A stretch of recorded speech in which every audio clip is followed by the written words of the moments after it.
कैसे हैं आप सब? अच्छे होंगे और अच्छे तरीके से आप लोग अपनी पढ़ाई कंटिन्यू कर रहे होंगे। जैसा कि प्यारे बच्चों आप सभी को पता है कि हम लोग चैप्टर नंबर 6 विद्युत चुंबकीय प्रेरण इलेक्ट्रोमैग्नेटिक इंडक्शन ये चैप्टर नंबर 6 शुरू कर चुके हैं। बच्चों हम लोगों को 15 चैप्टर टोटल पढ़ने हैं और 6वां चैप्टर हम लोग शुरू कर चुके हैं।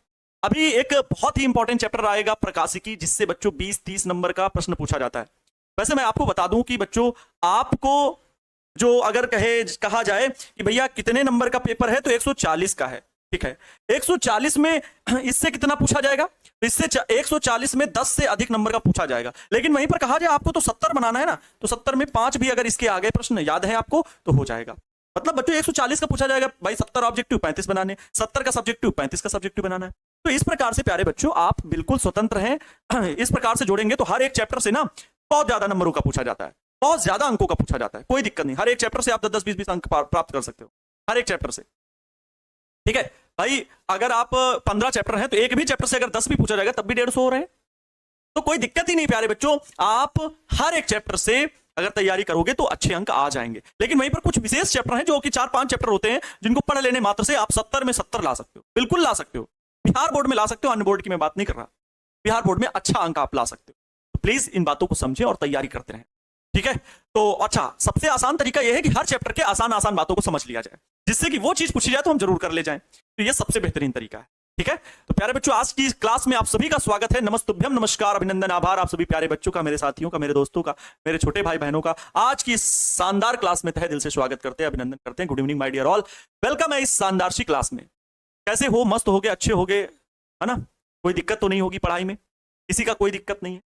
यस सर, क्लियर है। चलिए प्यारे बच्चों आज हम लोग बात करेंगे एक समान चुंबकीय क्षेत्र में अगर किसी चालक को दौड़ाया जाए, किसी चालक को, सीधे तार है कोई, उसको दौड़ाया जाए तो उसके सिरों पर बच्चों क्या होता है? विद्युत वाहक बल प्रेरित हो जाता है।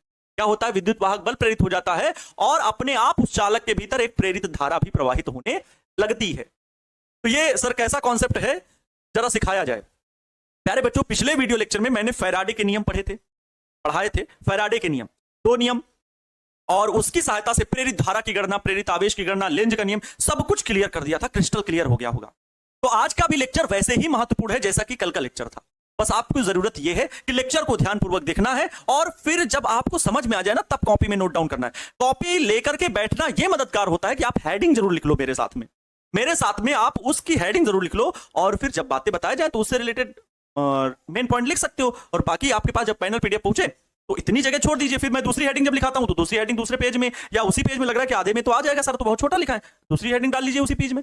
जिससे बच्चों क्या होता है कि आपको याद रहता है कि हमने ये पढ़ा है आज, एक कनेक्शन बन जाता है, एक कनेक्ट कर लेते हो आप क्लास में। इसलिए कॉपी पेन लेके बैठना जरूरी है, हेडिंग लिखना जरूरी है, लेकिन हाँ समझना उससे ज्यादा जरूरी है। इसलिए मैं कहता हूं पहले समझो बाद में लिखो। जरूरी नहीं कि आप छापते रहो मेरे साथ में, छापने वाला तरीका गलत होता है। जिनको समझ में आ जाता है वो छाप सकते, छापो सुल्तान। तो चलिए प्यारे बच्चों हेडिंग क्या होनी चाहिए, प्रश्न पूछ लेता है लॉन्ग क्वेश्चन में, 5 नंबर में एक प्रश्न पूछ लिया जाता है और इससे न्यूमेरिकल भी आते हैं बच्चों। एक समान चुंबकीय क्षेत्र में, एक समान चुंबकीय क्षेत्र में, एक समान चुंबकीय क्षेत्र में, एक समान चुंबकीय क्षेत्र में गतिमान चालक या गतिशील चालक, एक समान चुंबकीय क्षेत्र में गतिशील चालक के सिरों पर, भाई इंग्लिश तो नहीं लिखेंगे इतना लंबा, पहले हेडिंग लिखें फिर इंग्लिश लिखें, टाइम यही करते रहे हम, आप लोग खुद ही लिख लोगे, इतने ज्यादा होनहार हो। एक समान चुंबकीय क्षेत्र में गतिशील चालक के सिरों पर प्रेरित विद्युत वाहक बल, प्रेरित विद्युत वाहक बल, प्रेरित विद्युत वाहक, प्रेरित विद्युत वाहक, अच्छा शॉर्टकट में लिख दें, प्रेरित विद्युत वाहक बल, ईएमएफ, इसे आप क्या बोलते हो? ईएमएफ। देखो इतनी लंबी चौड़ी तो बच्चों ये हेडिंग हो गई। एक समान चुंबकीय क्षेत्र में गतिशील चालक के सिरों पर प्रेरित विद्युत वाहक बल। अब इसको कैसे हल किया जाएगा बिना किसी देरी के, ना कोई हंसी मजाक, बिल्कुल सीरियस मोड में समझेंगे, ठीक है। क्योंकि डेरिवेशन में मैं जानता हूं बहुत सारे बच्चे डेरिवेशन से परेशान होते हैं, तो प्लीज लेक्चर को बस ध्यान से देखिए। क्या करेंगे, कैसे हल करेंगे? हड़बड़ाहट होती है सर, चालक के सिरों पर प्रेरित विद्युत वाहक बल, चालक गतिमान है, कहां गतिमान है? एक समान चुंबकीय क्षेत्र में गतिमान है। तो मैंने क्या कहा, हेडिंग आए या इसी हेडिंग पर बेस्ड जब क्वेश्चन आएगा तो हेडिंग तो याद रहेगी। सर ये तो हम तो पढ़े हैं। कभी भी कुछ लोग कहते हैं कि सर सब्जेक्टिव क्वेश्चन नहीं बताते, मतलब क्यों नहीं लिखवाते हैं? हम तो लिख देते हैं, वैसे पूरा लिख देते हैं। ये भी कोई नहीं बोल सकता कि सर सब्जेक्टिव क्वेश्चन नहीं बताए। हम बता देते हैं कि सब्जेक्टिव क्वेश्चन किस प्रकार पूछा जाएगा, लिख भी देता हूं साथ ही साथ ये क्वेश्चन किस प्रकार बनता है, 2 अंक का 5 अंक का लिख देता हूं। लेकिन इतनी बड़ी हेडिंग है ये कि अपने आप में एक प्रश्न है, एक समान चुंबकीय क्षेत्र में गतिशील चालक के सिरों पर प्रेरित विद्युत वाहक बल का मान ज्ञात कीजिए, इतना आगे लिखा होगा, का मान ज्ञात कीजिए। तो क्या होगा, कैसे लिखोगे? तो प्रश्न सर 5 अंक का पूछा जाएगा, जी हाँ। तो जैसा प्रश्न पूछा जाए आप काम वैसा करना शुरू करो, कॉन्सेप्ट दिमाग में रखो। एक समान चुंबकीय क्षेत्र, बच्चों मैं मान लेता हूं यहां पर ये एक समान चुंबकीय क्षेत्र फैला हुआ है। क्या बच्चा पार्टी, ये एक समान चुंबकीय क्षेत्र कहीं पर फैला हुआ है। ओके गुरुजी, आप ही की तरह मैंने भी एक समान चुंबकीय क्षेत्र ये देखो फैला हुआ बना लिया। ठीक है बच्चों, ये एक समान चुंबकीय क्षेत्र कहीं पर फैला हुआ है और इसमें कोई ये चालक है जो गतिमान है। क्या बात करते हो, अरे क्या बात कर रहे हो, क्या बात कर रहे हो कि ये चालक गतिमान है? जी प्यारे बच्चों, ये चालक जो है इसे इसके भीतर, ठीक है, अच्छा एक सेकंड क्या, इसको ना थोड़ा सा अच्छे से बनाऊं तो ज्यादा बेहतर है, बहुत पतला दिख रहा, पतला दिख रहा। आप सही है, आप सही है बच्चों, ठीक है। आप ध्यान देना, मैं कह रहा हूं कि ये कोई चालक है जिसकी लंबाई बाबू कितनी है। सर लंबाई तो नहीं पता, लंबाई मानना पड़ेगा ना, ये सब चीजें तो मानने वाली हैं, अपने हाथ में है। लंबाई एल है, ये एल लंबाई का कोई चालक है। चालक का नाम दे देते हैं बच्चों, इसका चालक का नाम हो गया जेके या जैक कैलिस, नाम बहुत खतरनाक है। ये चालक छड़ है, चालक है जो कि सीधा है, इसकी लंबाई एल है, जेके इसका नाम है, जेके एंथनी। तो ये बच्चों एक समान चुंबकीय क्षेत्र यहां पर फैला हुआ है। ये क्या फैला हुआ है बच्चों, एक समान चुंबकीय क्षेत्र है वेक्टर बी। एक समान चुंबकीय क्षेत्र जो कि कागज तल के लंबवत किधर है, भीतर की ओर है। क्रॉस पॉइंट बना के ही हल करने में ज्यादा अच्छा लगता है मुझे, आप लंबवत बाहर की ओर भी बना सकते हो, कोई दिक्कत नहीं। बच्चों ये वी वेग से दौड़ाया जा रहा है, मतलब इसके गति की दिशा ये वी वेग से इस दिशा में इसे दौड़ाया जा रहा है, इस दिशा में, इस डायरेक्शन में। होता क्या है, प्रक्रिया क्या होती है, ध्यान से सुनिएगा, मतलब घटना क्या घटित होती है जब बच्चों इसे दौड़ाया जाता है। तो आपको पता है चालक धनावेश भी होगा, ऋणावेश भी होगा, सब कुछ होगा। तो दाहिने हाथ की हथेली के नियम नंबर 2 या फ्लेमिंग के बाएं हाथ के नियम से हम इसके भीतर उपस्थित धनावेश पर लगने वाले चुंबकीय बल की दिशा ज्ञात कर सकते हैं। तो धनावेश पर लगने वाला चुंबकीय बल बच्चों किधर होगा, मुझे जवाब दीजिएगा। धनावेश पर लगने वाला चुंबकीय बल बच्चों कैसे होता है, फ्लेमिंग के बाएं हाथ के नियम से निकालते हैं। तो फ्लेमिंग के बाएं हाथ का नियम कहता है कि पहली उंगली, फ्लेमिंग का काहे लिए है ना, तो पहली उंगली किधर, चुंबकीय क्षेत्र की दिशा में, दूसरी उंगली किधर, दूसरी उंगली चालक के गति की दिशा में, फ्लेमिंग के बाएं हाथ के नियम से। तो पहली उंगली चुंबकीय क्षेत्र की दिशा में, दूसरी उंगली चालक की गति की दिशा में। तो अंगूठा क्या बताता है, धनावेश, आवेश पर, चालक बोलो आवेश बोलो, आवेश की गति की दिशा में। भैया इसके भीतर जितना भी धनावेश ऋणावेश है, चालक अगर जिस दिशा में चल रहा है उसी दिशा में वो कण भी चल रहा है। बच्चों एफ आप याद करो, क्यू बी साइन थीटा, मैं इसकी बात कर रहा हूं, क्यू बी साइन थीटा, इसकी मैं बात कर रहा हूं बच्चों। क्यू आवेश, वी वेग और बी चुंबकीय क्षेत्र में। तो वी वेग से ये चालक छड़ चलाई जा रही है, तो चालक में क्या उपस्थित है, धनावेश और ऋणावेश बहुत सारा उपस्थित है। और ये प्यारे बच्चों यहां पर मान लो मैं ऐसे बता रहा हूं, ये बहुत सारे क्या बच्चों उपस्थित हैं, धनावेश ऋणावेश ये सब उपस्थित है, बहुत सारे उपस्थित हैं। लेकिन बच्चों क्या हुआ कि जब इसको गति कराए वी वेग से, बी चुंबकीय क्षेत्र है फैला हुआ है, तो क्यू कूलाम के आवेश पर अर्थात धनावेश पर लगने वाले बल की दिशा क्या होगी, क्योंकि बच्चे फ्लेमिंग के बाएं हाथ के नियम से धनावेश पर लगने वाले बल की दिशा ज्ञात होती, ना कि ऋणावेश पर, याद रखना, इलेक्ट्रॉनों पर नहीं, धनावेश पर। तो बच्चों क्या चुंबकीय क्षेत्र की दिशा किधर है, भीतर की ओर। आवेश के गति की दिशा, आवेश नहीं गति कर रहा है, हालांकि यहां पर दौड़ाया किसको जा रहा है, चालक को, लेकिन चालक में क्या उपस्थित है, आवेश उपस्थित है, धनावेश ऋणावेश दोनों बराबर मात्रा में उपस्थित है। तो जब दौड़ाया जा रहा है तो आवेश पे हम लगने वाले बल की दिशा देख रहे हैं, पहले इस चालक के भीतर उपस्थित आवेश पर लगने वाला बल देख रहे हैं। तो बच्चों चुंबकीय क्षेत्र भीतर की ओर और वेग की दिशा इधर, तो अंगूठा क्या बताता है, आवेश पर लगने वाले बल की दिशा ये होती है, चुंबकीय बल की दिशा ऊपर की ओर। तो धनावेश बच्चों लगने वाले बल की दिशा किधर है, ऊपर की ओर है। तो समस्त धनावेश बच्चों इस चालक के इस सिरे पर पहुंच जाता है, समस्त धनावेश यहां आ जाता है, समस्त धनावेश यहां आ जाता है, ऊपर पहुंच जाता है समस्त धनावेश। बच्चों अब अगर ऋणावेश की बात हो सर, तो क्या ऋणावेश पे बल नहीं लगेगा, ऋणावेश पर भी बल लगता है। और ऋणावेश बच्चों जस्ट धनावेश के विपरीत दिशा में दूसरे सिरे पर पहुंच जाता है। धनावेश जो है बच्चों वो दूसरे सिरे पर एकत्रित हो जाता है। पहले सिरे पे यहां पे हो गया धनावेश जो कि लगने वाले बल की दिशा, और ऋणावेश जस्ट इसके विपरीत दिशा में दूसरे सिरे पर ऋणावेश मतलब इलेक्ट्रॉन एकत्रित हो जाता है, सारा इलेक्ट्रॉन एकत्रित हो गया। यहां पर बच्चों क्या था, यहां पर क्या था, यहां पर ढेर सारे आवेश थे वो ऊपर चले गए। अब मैं सिर्फ वही स्थिति लिखूंगा। तो बच्चों इस दिशा में क्या कार्य कर रहा था, चुंबकीय बल, चुंबकीय बल। और इन धनावेशों पर, क्योंकि यहां पर बच्चों ये क्या वैद्युत धारा उत्पन्न हुई, इनके सिरों पर विद्युत वाहक बल भी प्रेरित होगा, चुंबकीय क्षेत्र में है, गति कर रहे हैं, धनावेश और ऋणावेश है, तो भैया ये ऋणावेश है, ये धनावेश है, तो बच्चों इस पर वैद्युत बल किस दिशा में कार्य करेगा, धनावेशों पर वैद्युत बल किस दिशा में कार्य करेगा, बोलो। मैं यहां पर नहीं बनाता हूं, साइड में यहां पर बनाता हूं, बोलो, यहां पर भी नहीं, यहां पर बनाता हूं, बोलोगे धनावेशों पर वैद्युत चुंबकीय बल किधर है बच्चों, ऊपर की ओर, और धनावेशों पर वैद्युत बल किधर है, धनावेश को ये समस्त ऋणावेश अपनी ओर खींचेगा, बीच में एक वैद्युत क्षेत्र बन जाएगा, और वैद्युत बल बच्चों इस दिशा में कार्य करेगा, एफ ई। ठीक वैसे ही यहां पर है बच्चों, इलेक्ट्रॉनों पर ठीक वैसा ही काम होगा, इलेक्ट्रॉनों पर इस दिशा में क्या कार्य कर रहा है, इसके विपरीत, जैसे ऊपर की ओर चुंबकीय बल था तो यहां पर नीचे की ओर चुंबकीय बल, इलेक्ट्रॉनों को ये पूरा समस्त धनावेश क्या करेगा, अपनी ओर खींचेगा, आकर्षण बल से, कूलाम के नियम से, तो ये क्या होगा, वैद्युत बल होगा, ये क्या होगा बच्चों, वैद्युत बल होगा। इसके बीच में क्या उपस्थित हो गया बच्चों, इसके बीच में वैद्युत क्षेत्र स्थापित हो गया, सॉरी, इसके बीच में एक वैद्युत क्षेत्र स्थापित हो गया है, क्योंकि समस्त धनावेश ऊपर, समस्त ऋणावेश नीचे, और जब वैद्युत क्षेत्र स्थापित हो गया मतलब विभवांतर आ गया, या नो, ये पूरी थ्योरी थी। और बच्चों अब इसी के बेस पर हमें उसी विभवांतर का मान बताना है, प्रेरित विद्युत वाहक बल का मान बताना है, जो भी बोलो। तो अब लिखना कितना आसान होगा, इसकी लैंग्वेज मेरे प्यारे प्यारे बच्चे कैसे लिखेंगे, इसकी लैंग्वेज मेरे प्यारे प्यारे लाल बाल गोपाल जी आप कैसे लिखेंगे। देखो मैं कितना बढ़िया से लिखना शुरू कर, माना एक समान चुंबकीय क्षेत्र क्या है, वेक्टर बी है, लिखना शुरू करते हैं, ध्यान दीजिएगा भाई लोग।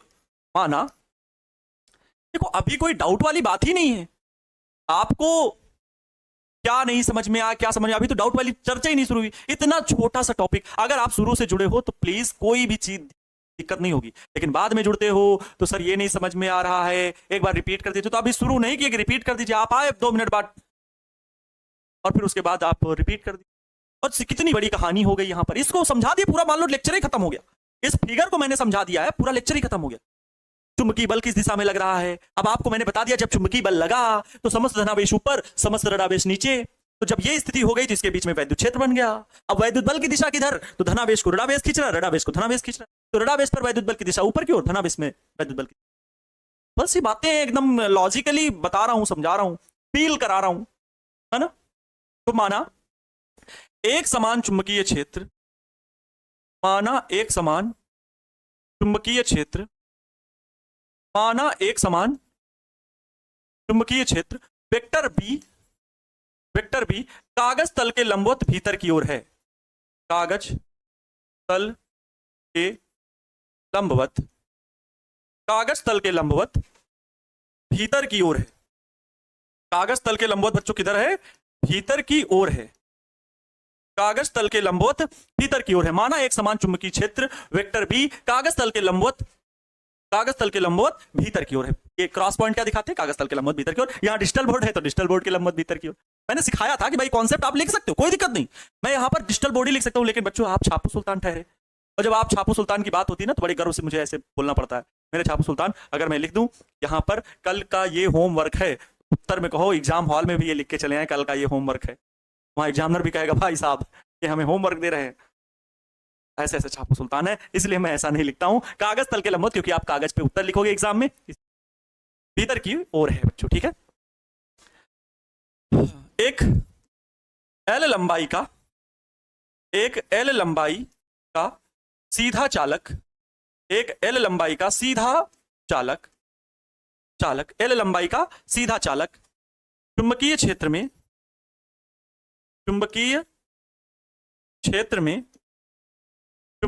में बच्चों किससे, v वेग से चलाया जाता है, v वेग से चलाया जाता है, तो v वेग से चलाया जाता है तो चालक के सिरों पर क्या करना है, चालक के सिरों पर उत्पन्न प्रेरित विद्युत वाहक बल की गणना करनी है। पहले तो हमें पूरी बात लिख देनी है, तो चालक के सिरों पर उत्पन्न प्रेरित विद्युत वाहक बल की गणना करनी है, अब यहां पर आप आगे की बातें समझा सकते हो, आगे की बातें आप कैसे समझाओगे, ये तो लिख दिया अपना स्टेटमेंट कि भैया एक एल लंबाई का चालक है, एक समान चुंबकीय क्षेत्र है जिसमें इस चालक को v वेग से चलाया जाता है। जब चलाया जा रहा है तभी एक घटना होती है कि इसके सिरों पर प्रेरित विद्युत वाहक बल उत्पन्न होता है, उसी की हमें गणना करनी है, मैंने लिखा। अब प्रोसेस थोड़ा सा लिखते हैं चित्रानुसार। चित्रानुसार क्या लिखेंगे कि चुंबकीय क्षेत्र के प्रभाव से चालक में उपस्थित समस्त धनावेश, अच्छा चालक, एक सीधा चालक चुंबकीय क्षेत्र में, और सीधा चालक का नाम नहीं लिखा गया बाबू, नाम लिख लो, जेके, जैक कॉलिस, है ना, जेके एंथनी, नाम दे दो जेके, एक चालक जेके चुंबकीय क्षेत्र में v वेग से चलाया जाता है, चालक का नाम दो, अच्छा लगेगा, है ना। अब बच्चों यहां पर हम इसकी कार्यविधि लिखेंगे कि चित्रानुसार, चित्र से चुंबकीय क्षेत्र के प्रभाव से चालक में उपस्थित समस्त धनावेश पर बल, चुंबकीय बल ऊपर की ओर लगता है जिससे कि समस्त धनावेश पर एकत्रित हो जाता है। तथा ऐसे हम सिर्फ भाषा में पूरी बातें लिख देनी है क्योंकि बच्चों बोर्ड एग्जाम है। देखो कोई कोई है लैंग्वेज नहीं लिखते हैं, कई टीचर लोग नहीं लिखते हैं, मैंने देखा है, बच्चों पर ही पूरा डिपेंडेंट होते हैं कि वो लिख, बल्कि सही बात तो ये है कि लैंग्वेज लिखने का भी एक तरीका होता है। तो थोड़ी सी मैथ स्ट्रांग होती है ना, कैलकुलेशन बड़े नॉर्मल तरीके से कर लेता है, बहुत अच्छे तरीके से कर लेगा। जब लैंग्वेज लिखने की बात आएगी ना तो उसे सुव्यवस्थित तरीके से लिख पाना, सही क्रम ढंग, सुनियोजित ढंग से उसे व्यवस्थित कर पाना, हर एक के भीतर नहीं लिखते हैं।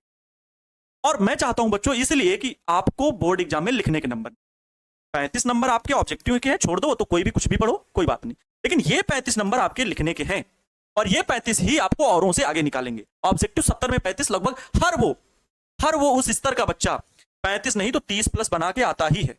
बहुत कठिन पेपर आ गया कि 70 में 2800 को नहीं चुना जा रहा है तो फिर भी 25 प्लस तो मार ही देना हर हाल में। बात फंसती है इसमें, 30 मिल गए प्रैक्टिकल के, हो गए 55, बताओ अब इससे भी 30 25 30 55 हो गए 30 प्रैक्टिकल के अगर मिल गए तो। लेकिन ये 35 अब में अगर 15 आ गए, अगर 50 आ गए, 15 55 15 कितने हो गए बच्चों, 70 हो जाएंगे, सोचो कितना अच्छे परसेंटेज में। लेकिन ये 35 में 35 आ गए, 100 में 100 लाने से कोई नहीं रोक सकता।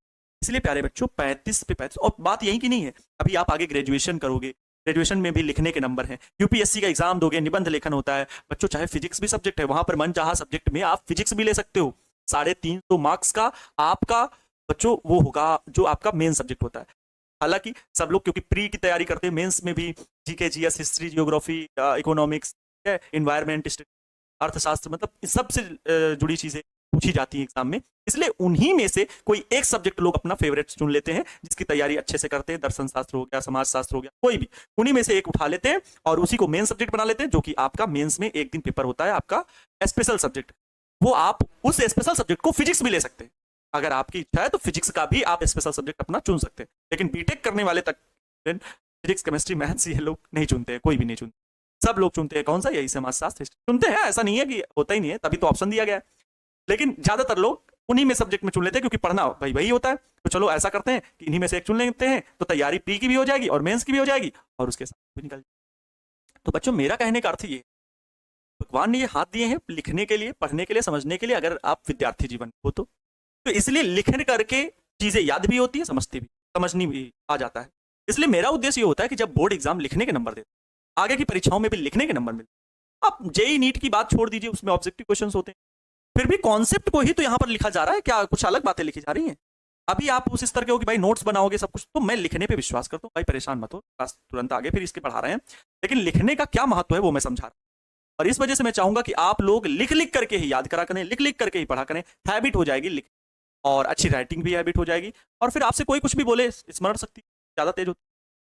तो जो लोग नहीं लिख पाते हैं लैंग्वेज, वो लोग अधिकतर मैंने देखा है लैंग्वेज को सही व्यवस्थित ढंग से नहीं लिख पा रहे हैं, तो माना फलाना ढमाका को छोड़ ही देते हैं, कहते हैं बच्चों ऐसे लिख लेना, या मैं ऐसे लिख लूंगा, वैसे लिख लूंगा, बच्चे छोड़ देते हैं, टीचर भी छोड़ देते हैं। तो सत्य बात है, जो कि नहीं करना चाहिए, क्योंकि लिखने के नंबर है बाबू, तो लिखोगे, जब हम नहीं लिखेंगे तो आप क्या लिखोगे।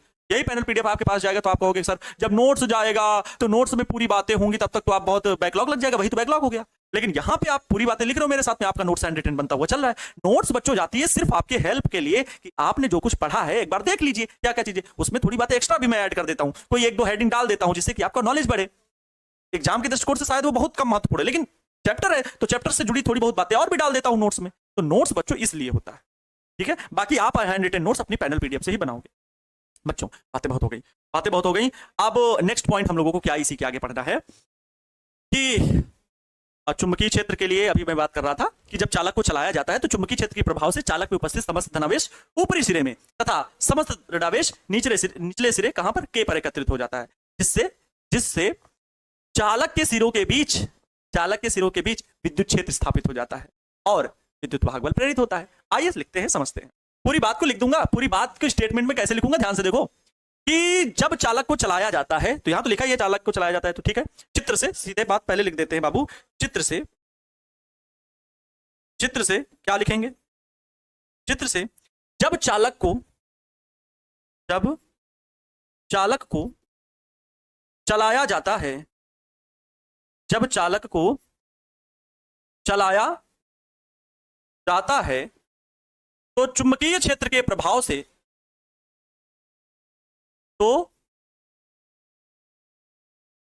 चुंबकीय क्षेत्र के प्रभाव से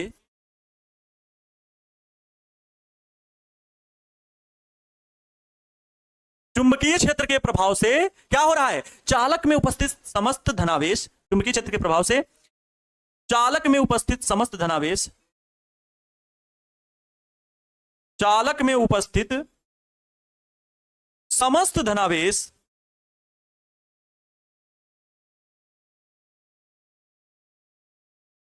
के प्रभाव से चालक में उपस्थित समस्त धनावेश चालक के एक सिरे, चालक के ऊपरी सिरे, ऐसे लिख देंगे, समस्त धनावेश चालक चलाया जाता है तो चुंबकीय क्षेत्र के प्रभाव से चुंबकीय बल कार्य करने लगता है। ये भी लिख सकते हैं, है ना? ये लिखते हैं क्या? तो चुंबकीय क्षेत्र के प्रभाव से चालक में चुंबकीय बल कार्य करने लगता है। वाह वाह वाह वाह वाह, अच्छा, चालक में, अच्छा कोई बात नहीं, नहीं लिखेंगे। उपस्थित समस्त धनावेश, चालक में उपस्थित समस्त धनावेश पर अच्छा ठीक है, हाँ ठीक है, समस्त धनावेश चालक के, तो लिख रहे थे क्या सर आप भी ना, परेशान करके रख दिए हैं। चालक के ऊपरी सिरे पर एकत्रित हो जाता है। चालक के ऊपरी सिरे, यहां तो आगे है जगह, पूरी लिख सकते बात। चालक के ऊपरी सिरे जे पर एकत्र हो जाता है, एकत्र हो जाता है। यहां चुंबकीय क्षेत्र की जगह बच्चों अगर आप चुंबकीय बल लिख लो तो क्या ज्यादा अच्छा होगा? चुंबकीय बल, क्षेत्र की जगह बल लिख लोगे ना तो याद रहेगा कि चुंबकीय क्षेत्र के द्वारा चुंबकीय बल लगा है और उसी के द्वारा ये आरोपित हो रहा है। तो जब चालक को चलाया जाता है तो चुंबकीय बल के प्रभाव से चालक में उपस्थित समस्त धनावेश चालक के ऊपरी सिरे जे पर एकत्र हो जाता है तथा समस्त ऋणावेश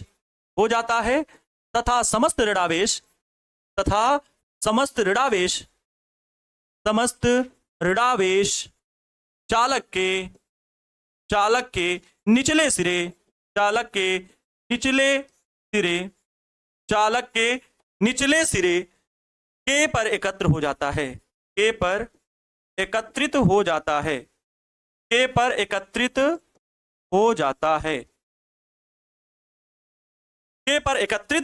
जाता है।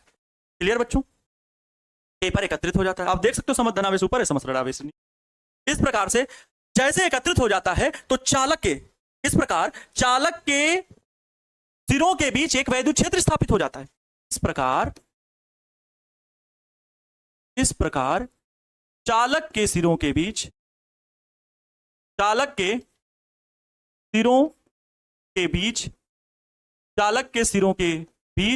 एक वैद्युत क्षेत्र स्थापित हो जाता है।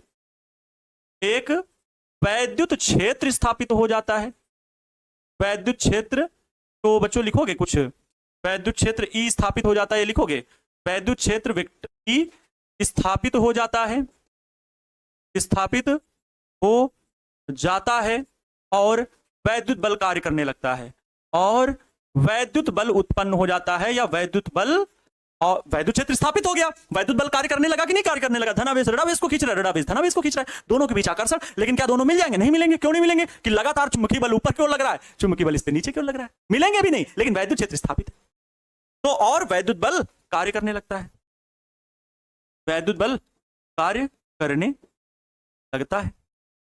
बच्चों जो वैद्युत बल उत्पन्न हुआ है वो किसकी वजह से उत्पन्न हुआ है? चुंबकीय बल की वजह से उत्पन्न हुआ है। जो वैद्युत बल उत्पन्न हुआ है वो चुंबकीय बल की वजह से उत्पन्न हुआ है। ठीक है, चुंबकीय बल की वजह से वैद्युत आवेश उत्पन्न हुआ है। तो हम यहां पर लिखेंगे आवेश पर कार्यरत, आवेशों पर कार्यरत चुंबकीय बल जो है, कार्यरत चुंबकीय बल जो बच्चों है, चुंबकीय बल जो है वो किसके बराबर है? वो किसके बराबर का है?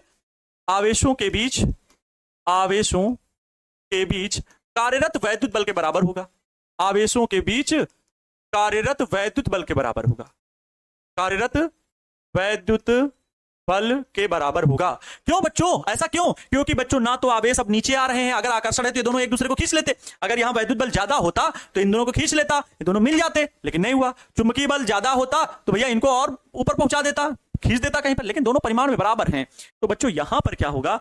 दोनों आवेशों पर कार्यरत चुंबकीय बल जो होगा बच्चों यहां पर होगा आवेशों पर क्यू वी, मतलब इसको हम लिखेंगे एफ एम बराबर में बच्चों क्या, एफ एम की वैल्यू लिखेंगे क्या बच्चों, Q V B sine theta.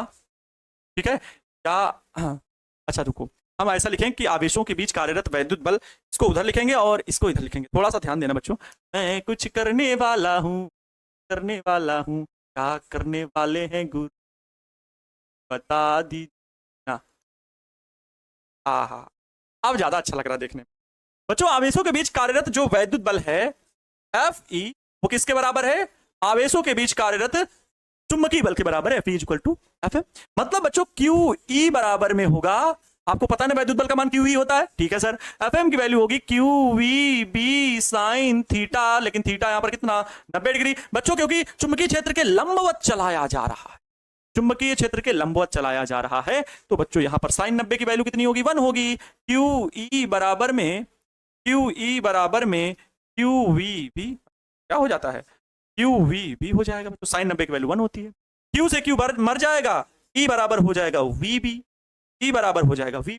बच्चों ई बराबर आपने सूत्र पढ़ा है, सूत्र ई बराबर वी अपान में एल,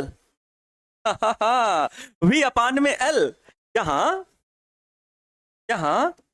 वी, यहां वी एल यहां वी लंबाई, लंबाई एल के चालक के सिरों का विभवांतर है, लंबाई एल के चालक, लंबाई एल के चालक के सिरों का विभवांतर है। क्या है बच्चों?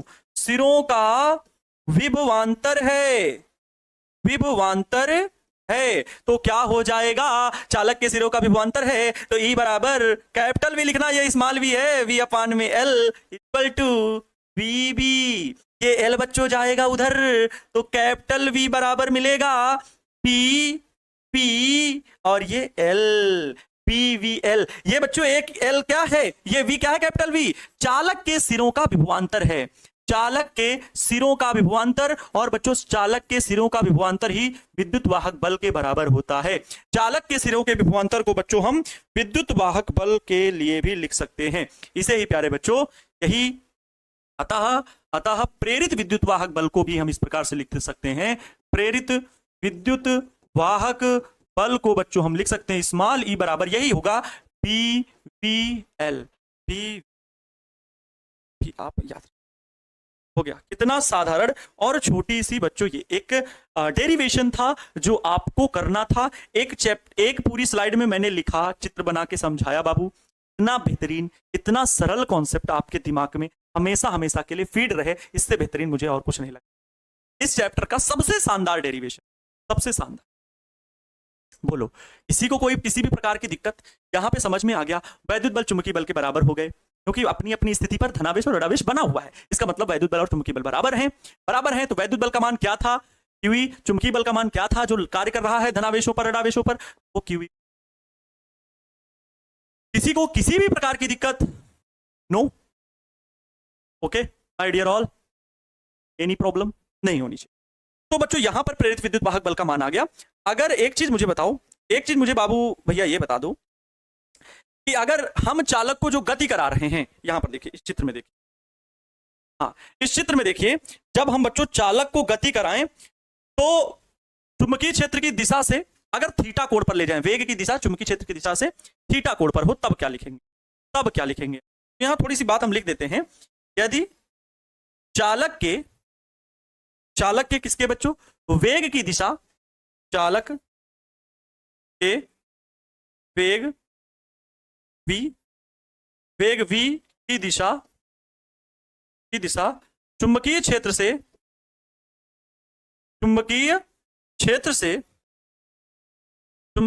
से थीटा कोण बनाए तब क्या होगा। अभी तो यहां 90 डिग्री पर चला रहे थे, अगर थीटा कोण बनाएगा तो बच्चों ये साइन थीटा हमेशा के लिए फिर बना रहेगा। फिर बच्चों जो सूत्र होगा वो ये होगा, ई बराबर B V L sine theta.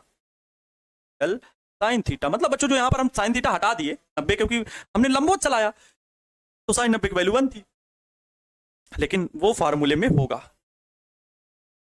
समझ में हो गया। अब किसी को यहां पर किसी भी प्रकार की दिक्कत, तो बच्चों इसमें क्या हुआ, चालक में धारा प्रेरित हो गई। क्या होगा, अगर वैद्युत क्षेत्र स्थापित हुआ है तो चालक में क्या होगा, अगर यहां पर धनावेश यहां पर ऋणावेश, इनके बीच में वैद्युत क्षेत्र स्थापित हो गया तो इसका मतलब क्या होगा, चालक में धारा प्रवाहित होगी। क्या शानदार कॉन्सेप्ट रहा, जरा देख लीजिए और फिर उसके बाद हमें बताइए।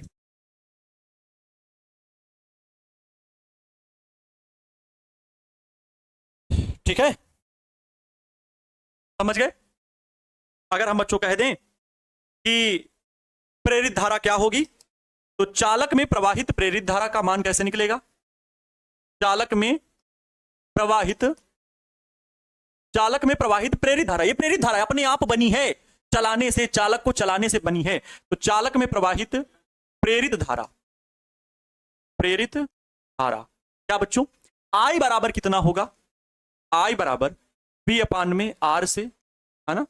आई बराबर यहां पर क्या लिखेंगे, ई अपान में आर लिखेंगे, और आई यहां पर बच्चों क्या है, ई की वैल्यू क्या है, तो आई बराबर ई की वैल्यू है बी वी एल अपान में कैपिटल, हो गया। ये प्रेरित धारा का मान हो गया इतने एम्पियर बच्चों, ये किसका मान हो गया, प्रेरित धारा का मान हो गया।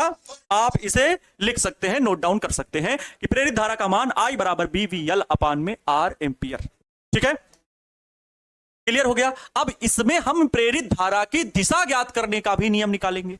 अब सर ये कौन सा नियम है, आप पूछोगे, जरूर पूछोगे। फ्लेमिंग के बाएं हाथ का नियम पढ़े, अब पढ़ेंगे फ्लेमिंग के दाएं हाथ का नियम। तो हेडिंग क्या होगी बच्चा पार्टी आप लोगों की, हेडिंग होगी फ्लेमिंग के दाएं हाथ का नियम। फ्लेमिंग के दाएं हाथ का नियम, दाएं हाथ का नियम। लेकिन बच्चों किसके लिए है ये दाएं हाथ का नियम, प्रेरित धारा की दिशा ज्ञात करने के लिए। तो आइए इसको पूरा लिख देता हूं बच्चों, मैं पूरी बात लिख देता हूं कि प्रेरित धारा की दिशा ज्ञात करने के लिए, प्रेरित धारा की दिशा ज्ञात करने के लिए, प्रेरित धारा की दिशा ज्ञात करने के लिए फ्लेमिंग के दाएं हाथ का नियम बच्चों पार्टी ये बहुत इंपॉर्टेंट है, क्योंकि इससे आप प्रत्यावर्ती धारा, प्रेरित धारा, इन सभी धाराओं की दिशा ज्ञात करते हो। ये वेरी मोस्ट इंपॉर्टेंट है, याद रखना। प्रेरित धारा की दिशा ज्ञात करने का नियम, ये बच्चों कई बच्चे लोग केवल फ्लेमिंग के बाएं हाथ का नियम याद रखते हैं, दाएं हाथ का नियम भूल जाते हैं। ध्यान रखोगे, गौर करोगे, क्या होती है प्रेरित धारा की दिशा ज्ञात करने का नियम, बस सुनना ध्यान से। प्रेरित धारा की दिशा ज्ञात करने का नियम क्या होता है। पहला बच्चों कि हम चालक में जो चुंबकीय क्षेत्र की दिशा होगी वो किससे दिखाएंगे, पहली उंगली से। और चालक की जो गति करने की दिशा होगी वो किससे दिखाएंगे, अंगूठे से। जैसे यहां पर अगर आपसे कह दिया जाए, कहां गया चित्र, इसमें कहा जाए कि प्रेरित धारा की दिशा बताओ, ठीक है,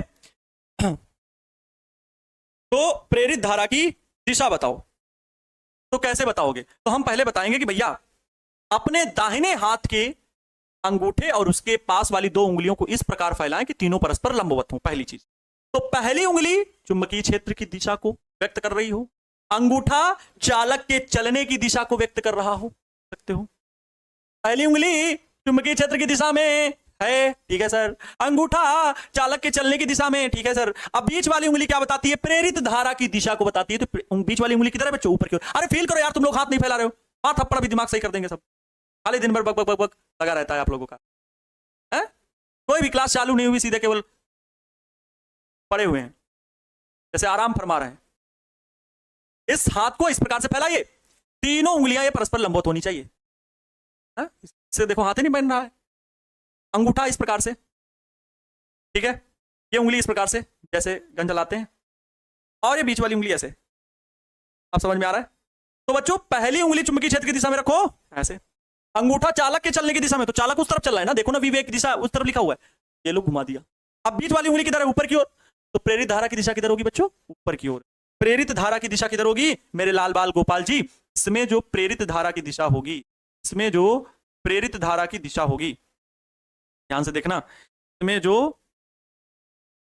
प्रेरित धारा की दिशा यहां पर बना देता हूं, ये क्या है? आई। ये है बच्चों प्रेरित धारा।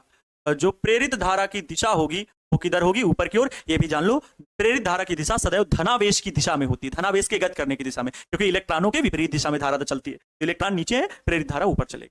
आइए इसी के लिए बच्चों हम लोग नियम लिख लेते हैं। फ्लेमिंग के दाएं हाथ का नियम, प्रेरित धारा की दिशा ज्ञात करने के लिए फ्लेमिंग का बाएं हाथ का नियम, दाएं हाथ का नियम क्या है? इस नियम के अनुसार, इस नियम के अनुसार, इस नियम के अनुसार, इस नियम के अनुसार हम अपने दाहिने हाथ, हम अपने दाहिने हाथ के अंगूठे, दाहिने हाथ के अंगूठे व उसके पास की दोनों अंगुलियों को, उसके पास की दोनों अंगुलियों को, दोनों अंगुलियों को परस्पर लंबवत फैलाते हैं। दोनों अंगुलियों को इस प्रकार फैलाते हैं, इस प्रकार फैलाते हैं, इस प्रकार फैलाएं कि तीनों परस्पर लंबवत हों। तीनों परस्पर क्या हो बच्चों? तीनों परस्पर लंबवत, जैसे अभी मैं दिखा रहा था, तीनों परस्पर लंबवत हों, तीनों परस्पर लंबवत हों, तीनों परस्पर लंबवत हों। तो तीनों परस्पर लंबवत हों तो अब क्या? पहली उंगली तर्जनी, पहली उंगली चुंबकीय क्षेत्र की दिशा में हो तो पहली उंगली, पहली अंगुली मतलब तर्जनी, पहली अंगुली को क्या बोलते हैं? तर्जनी बोलते हैं। पहली उंगली चुंबकीय क्षेत्र की दिशा में हो, पहली उंगली चुंबकीय क्षेत्र, पहली उंगली चुंबकीय क्षेत्र कामा अंगूठा चालक के चलने की दिशा, कामा अंगूठा चालक के चलने की दिशा, चालक के चलने की दिशा, अंगूठा चालक के चलने की दिशा, तथा बीच वाली उंगली या दूसरी उंगली जिसे हम मध्यमा कहते हैं, अंगूठा चालक के चलने की दिशा तथा दूसरी उंगली मतलब बच्चों मध्यमा, तथा दूसरी उंगली मतलब मध्यमा, दूसरी उंगली मध्यमा, दूसरी उंगली मध्यमा चालक में प्रवाहित प्रेरित धारा की दिशा को व्यक्त करती है, या दूसरी उंगली मध्यमा चालक में प्रेरित धारा की, दूसरी उंगली मध्यमा चालक में प्रेरित धारा की दिशा को, प्रेरित धारा दिशा को बताती है, दिशा को बताती है या व्यक्त करती है। हो गया बच्चों ये फ्लेमिंग के दाएं हाथ का नियम। बताओ किसी को कोई दिक्कत? फ्लेमिंग के दाएं हाथ के नियम को लिखने में किसी को कौनो प्रकार की दिक्कत मेरे प्यारे प्यारे लाल बाल गोपाल जी? कहीं को कठिनाई हो तो बता दो, हम खड़े हैं साथ, कोई को दिक्कत नहीं आने देंगे, तनिको दिक्कत नहीं आने देंगे। बस हमें एक बार बता दो कि सर हमें यहां पर समस्या है, तो हम उस समस्या के निदान के लिए आपके साथ खड़े हुए हैं, हम उस समस्या के निदान के लिए आपके साथ खड़े हुए हैं। लेकिन बताना पड़ेगा, देख लो ध्यान से पूरा नियम देख लो और उसके बाद हमें बताओ, उसके बाद हमें बताओ कि सर यहां पर हमें तो समझ में कम आया, यार सर यहां तो हमें समझ में कम आया, तो हम उसका निदान करें। तो हम उसका निदान जरूर करेंगे बच्चा पार्टी, जरूर से जरूर करेंगे, एकदम करेंगे, क्यों नहीं करेंगे? हम ही तो करेंगे, हम नहीं करेंगे तो कौन करेगा? ठीक है, बताइए समझ में आया बच्चों? क्लियर हो गया? ये कॉन्सेप्ट आज के सारे समझ में आ गए होंगे। प्लीज कोई भी किसी भी प्रकार की दिक्कत नहीं है। अब बातें मत बनाइए आप लोग बातें मत बनाइए। नेक्स्ट कॉन्सेप्ट क्या है? नेक्स्ट कॉन्सेप्ट एक छोटा सा कॉन्सेप्ट है जिसे डिस्कस कर लेते हैं। अभी हम लोगों के पास समय है बच्चों, पूरा प्रॉपर समय है ना? तो डिस्कस ये कर लेते हैं कि एक समान चुंबकीय क्षेत्र में अगर घूर्णन गति हो रही हो तो उसके लिए क्या है। एक हेडिंग बच्चों हम लोग लिखेंगे, एक समान चुंबकीय क्षेत्र में, एक समान चुंबकीय क्षेत्र में चालक की घूर्णन गति के कारण, आहा, अब रेखीय गति नहीं है, चालक की घूर्णन गति है बच्चों। घूर्णन गति मतलब एक जगह घुमाया जा रहा है।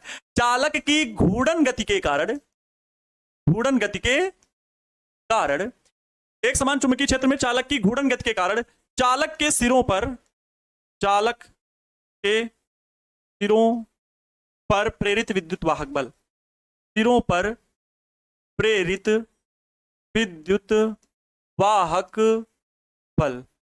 क्या होगा बच्चों। इसके लिए भी हेडिंग के लिए भाई वही काम है, हम इंग्लिश नहीं लिखेंगे, वैसे भी अंग्रेजी हमारी बहुत कमजोर हो गई है। पहले इंग्लैंड में थे तो अच्छी थी, अब कमजोर हो गई है। तो एक समान चुंबकीय क्षेत्र में चालक की, आप लोगों को पढ़ाते आप लोगों को पिछले साल से सेवा दे रहे हैं, है ना, तो फिर बहुत टाइम हो जाएगा। हाँ बिल्कुल, इंग्लैंड में रहने से थोड़ा अंग्रेजी अच्छी हो जाती है ना। एक समान चुंबकीय क्षेत्र में चालक की घूर्णन गति के कारण चालक के सिरों पर प्रेरित विद्युत वाहक बल क्या होगा बाबू, कैसे निकालोगे इसे। ये भी करना, ये डेरिवेशन थोड़ा सा पूछा कम जाता है, लेकिन अदर बोर्ड्स में ये पूछा गया, सीबीएसई यूपी बोर्ड, मैंने दोनों बोर्ड्स में पढ़ाया। यूपी बोर्ड को 3 साल पढ़ाया, सीबीएसई बोर्ड को भी साल पढ़ाया। यहाँ पर जुलाई से आ गए तो सीबीएसई में ही पढ़ा रहे थे, यहाँ पर आ गए थे, है ना।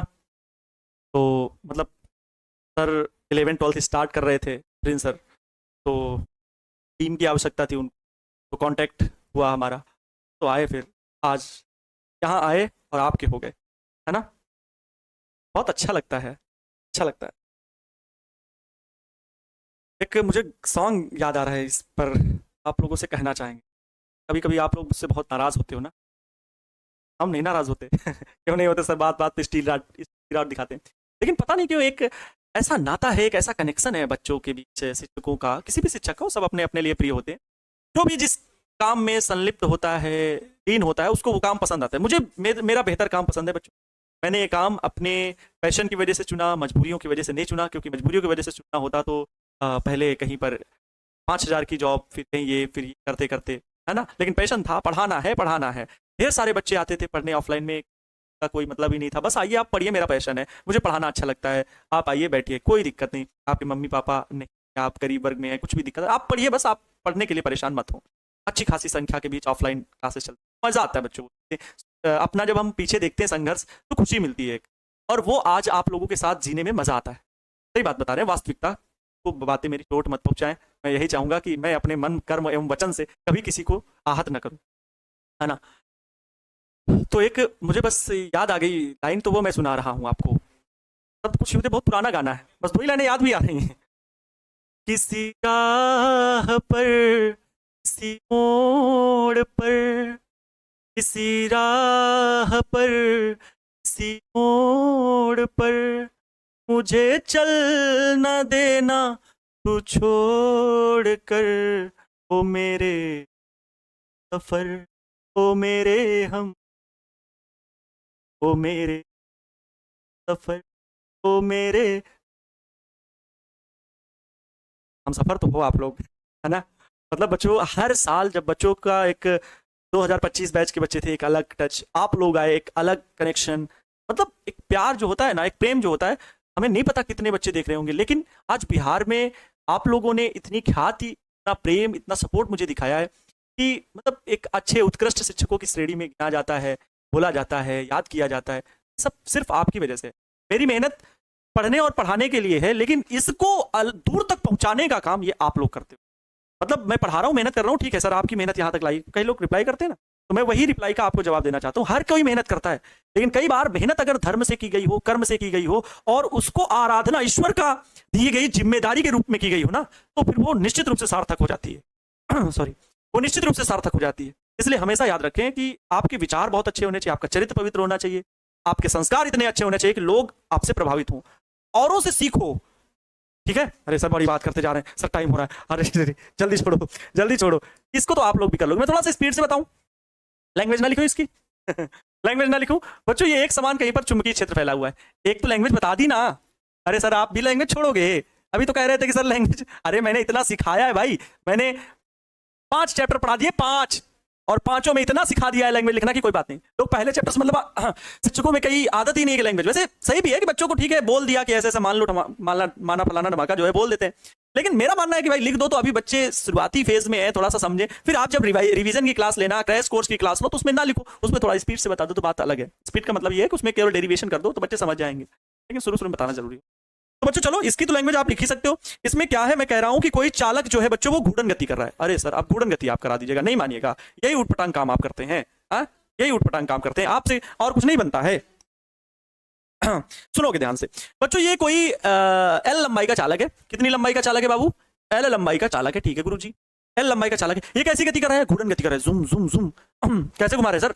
ऐसे पकड़े हुए बीच में बच्चों, इसको पकड़ लिए, ठीक है, बीच में कहीं पर पकड़ लिए, अरे ऐसे घुमा रहे हैं, ऐसे ऐसे घूम रहा है, ऐसे ऐसे ऐसे घूम रहा है। तो ये घूम रहा है जब, तो इसके सिरों पर प्रेरित विद्युत वाहक बल बताना है। कोड़ी वेग से घूम रहा है, मतलब बच्चों ये घूम रहा है ऐसे, यूं घूम रहा है, यूं घूम रहा है, ऐसे घूम रहा है। ये कोड़ी वेग ओमेगा से घूम रहा है। ये ओमेगा क्या है बाबू? कोड़ी वेग है। आप कहोगे सर ये कहां से आया, मैंने 11th नहीं पढ़ा सर, मैं उस समय बहुत समझ रहा था, first year is the rest year, और उसी वजह चक्कर से ये नहीं जान पाया कि कोड़ी वेग क्या है। जब बच्चों कोई वस्तु घूर्णन गति करती है किसी अक्ष के परितः तो उसका कोड़ी वेग होता है। अच्छा सर इसका कहां है? अच्छा इसका बीच में है, बीच में, इसी से पकड़ के हम घुमा रहे हैं। इसमें बच्चों एक छोटा सा पार्ट जो है ना, ये जो एकदम छोटू सा नन्ना मुन्ना, एकदम छोटू मुन्ना है, मुन्ना ये बाबू घुंगरू बाबू मुन्ना है, छोटू सा पार्ट है डीएक्स। छोटू सा पार्ट क्या है? टोटल लंबाई एल, छोटू पार्ट डीएक्स। बच्चों इसके मिड पॉइंट से एक तरफ की डिस्टेंस जो है ना वो मैं एक्स मान रहा हूं। क्या मान रहा हूं बाबू भैया? X. Total length L, mid point से आधी दूरी एक्स, छोटा पार्ट डीएक्स। ध्यान से सुनना, बहुत कंफ्यूजन हो जाएगा। ये क्या है बच्चों? यहां पर फैला क्या है भाई? ये भाई फैला हुआ है चुंबकीय क्षेत्र। कोड़ी वेग ओमेगा से चलाया जा रहा है। इसका रेखीय वेग क्या होगा? v होगा।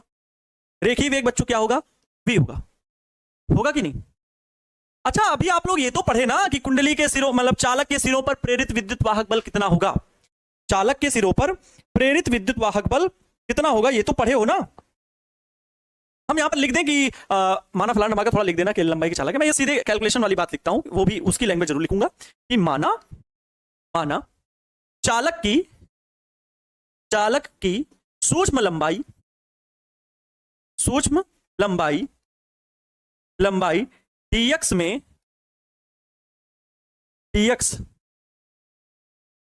में प्रेरित विद्युत वाहक बल बच्चों क्या है? टीई है। अरे सर छोटू से भाग में, डीएक्स भाग में प्रेरित विद्युत वाहक बल टीई है, इतना मानना एकदम छोटू से पार्ट में। तो बच्चों हम क्या लिखेंगे आप ही बताओ? हम गुना थोड़ी कर देंगे लिखने में।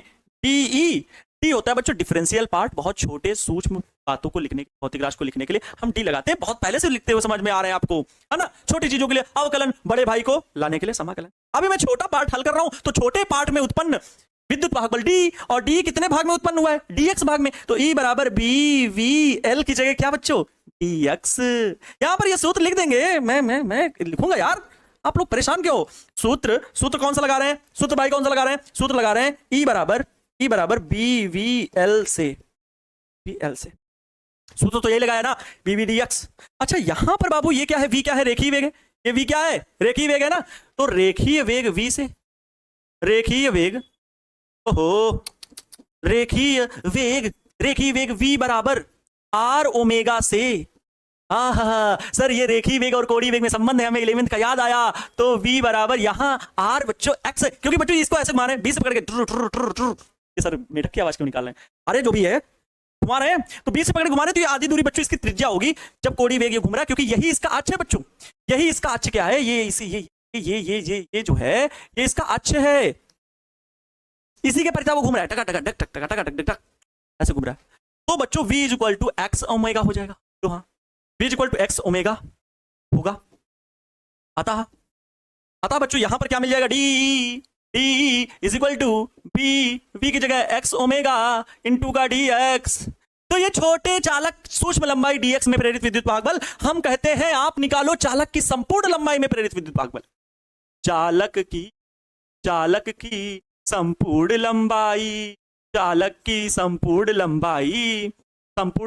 L में प्रेरित विद्युत वाहक बल प्रेरित विद्युत वाहक बल क्या होगा बबुआ? ए राजा जी, यही तो हल। अच्छा, इसको ऊपर कर दें, लैंग्वेज तो लिख दोगे, लैंग्वेज आप लोग ऊपर लिख लोगे ना, कोई दिक्कत? ए भाई, नहीं नहीं नहीं सर, कोई दिक्कत नहीं, आपका भाई लिख लेगा सर, आपकी बहन लिख लेगी, भाई भाई करते रहते हैं, बहनें रूठ जाती हैं।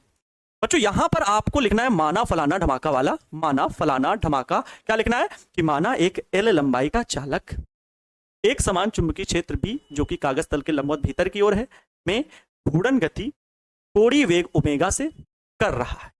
सिंपल, खत्म, टाटा, बाय बाय।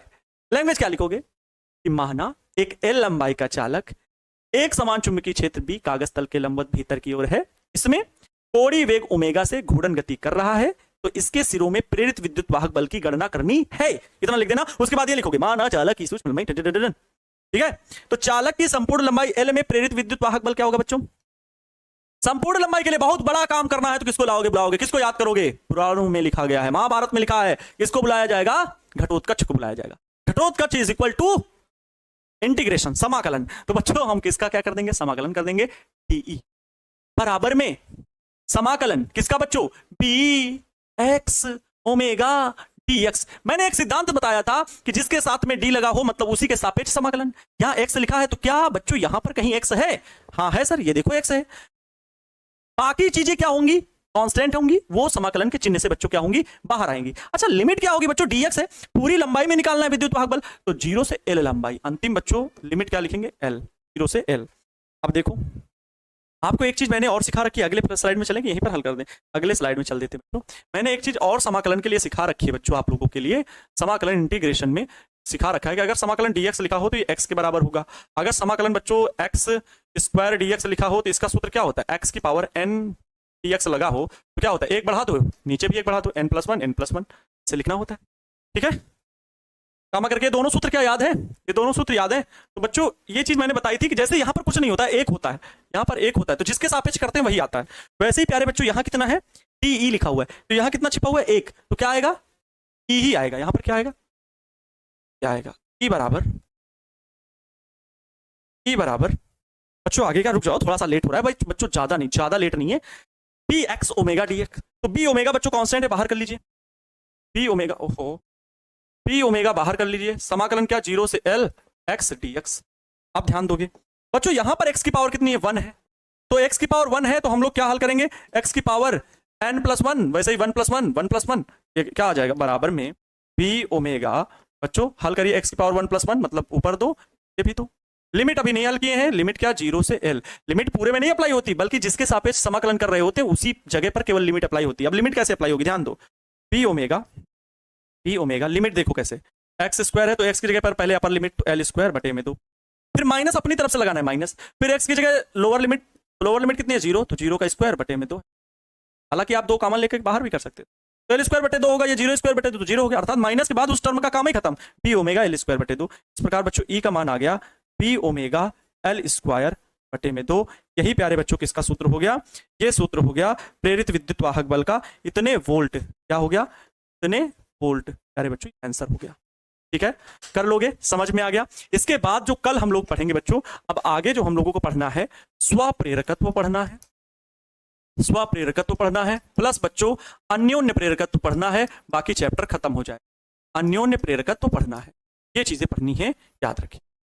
ये 2 चीजें पढ़नी है और इनसे क्वेश्चन भी अच्छे खासे पूछे जाते हैं। तो मुझे लगता है इसको पढ़ने में बच्चों अभी 4 दिन लगेंगे। कितने दिन लगेंगे? 4 दिन। 4 दिन से ज्यादा नहीं लगेगा, और फिर थ्योरी, न्यूमेरिकल और ऑब्जेक्टिव। आज के लिए इतना ही। कैसे छुट्टी करें? मिलते हैं नेक्स्ट क्लास में, तब तक आप सभी लोग मन लगा करके पढ़ाई करते रहे मेरे session. Wish you all the best, thank you so much, जय हिंद, वंदे मातरम।